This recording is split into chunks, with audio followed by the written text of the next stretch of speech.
રોજમદાર કર્મચારીઓને વન અને પર્યાવરણ ખાતામાં કામ કરતા કર્મચારીઓનું ખુલ્લેઆમ શોષણ કરવામાં આવે છે। 1 મહિનો કામ કરાવે અને 15 દિવસનો પગાર ઓછો આપવામાં આવે છે। મુખ્ય મુદ્દાઓ: લઘુત્તમ વેતન દરના પ્રમાણે વેતન મળતું નથી, આઈ કાર્ડ, પગાર સ્લીપ, હાજરી કાર્ડ આપવામાં આવતું નથી, કાયમી પ્રકારનું રોજમદારનું કામ કરાવીને શોષણ કરાવવામાં આવે છે, મહિનામાં પૂરો કામ કરાવીને વેતન ઓછો આપવામાં આવી રહ્યું છે, પગાર ટાઈમ સર કરવામાં આવતો નથી, તહેવાર હોય ત્યારે પણ પગાર કરવામાં આવતો નથી, બોનસ પણ આપવામાં આવતું નથી અને હાજરી પણ ઓછી બતાવીને કાયમી રોજદાર તરીકે લાભથી વંચિત રાખવામાં આવે છે। આમ તમામ ઉપરોક્ત મુદ્દાને લઈ આવેદનપત્રની આપવાની ફરજ પડી છે। રોજમદાર કર્મચારીઓને વન અને પર્યાવરણ ખાતામાં કામ કરતા કર્મચારીઓનું ખુલ્લેઆમ શોષણ કરવામાં આવી રહ્યું છે। પૂરેપૂરો મહિનો કામ કરાવીને ઓછો પગાર આપીને શોષણ કરવામાં આવે છે।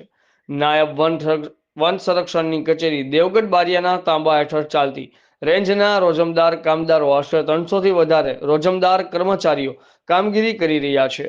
આખે આખો પૂરો મહિનો કામ કરાવીને દિવસનો પગાર ચૂકવી અમારું શોષણ કરવામાં આવે છે, જેથી પગાર કોઈ પણ તહેવાર હોવા છતાં ટાઈમસર ચૂકવવામાં આવી રહ્યો નથી। આ તમામ પ્રકારના મુદ્દાઓને ધ્યાને લઈ આવેદનપત્ર પાઠવવામાં આવ્યું હતું।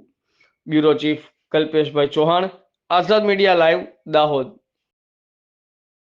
ઓકે, બારિયા રેન્જમાંથી યુવાનસિંહ વીરસિંહ પટેલ રોજમદાર તરીકે કામ કરીએ છીએ।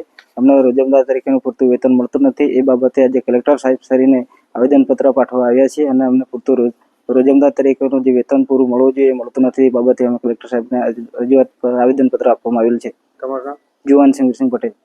ઓકે, આજ રોજ દાહોદ ખાતે રોજમદારો બાબતે પગાર બાબતે અમે આ રોજમદારોના કામદારો બધા એકઠા કરીને અમની માગણીઓ 15 દિવસનો પગાર આપે છે, 30 દિવસનું કામ કરાવીને વારંવાર લેખિત રજૂઆત કર્યા છતાંય કામદારોનું શોષણ કરવામાં આવશે એ બધે અમે મહેરબાન કલેક્ટર સાહેબને આવેદનપત્ર આપેલ છે।